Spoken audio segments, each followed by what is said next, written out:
കോഴിക്കോട് മുക്കത്ത് യുവാവിനെ ഒരു സംഘം ആളുകൾ വീട്ടിൽ കയറി മർദ്ദിച്ചു. ഗുരുതരമായി പരിക്കേറ്റ തോട്ടത്തിൻകടവ് സ്വദേശി പ്രജീഷ് കോഴിക്കോട് മെഡിക്കൽ കോളേജ് ആശുപത്രിയിൽ ചികിത്സയിലാണ്. കൊലക്കുറ്റം ഉൾപ്പെടെ ചുമത്തി മുക്കം പോലീസ് കേസെടുത്തു.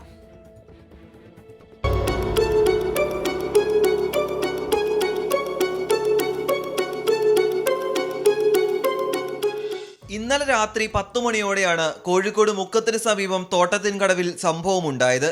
വീട്ടിൽ ഒറ്റയ്ക്ക് കഴിയുകയായിരുന്ന പ്രജീഷിനെയാണ് ഒരു സംഘം ആളുകൾ മർദ്ദിച്ച് ഗുരുതരമായി പരിക്കേൽപ്പിച്ചത്. ശബ്ദം കേട്ട് നാട്ടുകാർ എത്തിയതോടെ അക്രമി സംഘം വാഹനത്തിൽ രക്ഷപ്പെട്ടു. തുടർന്ന് നാട്ടുകാരാണ് പ്രജീഷിനെ ആശുപത്രിയിൽ എത്തിച്ചത്.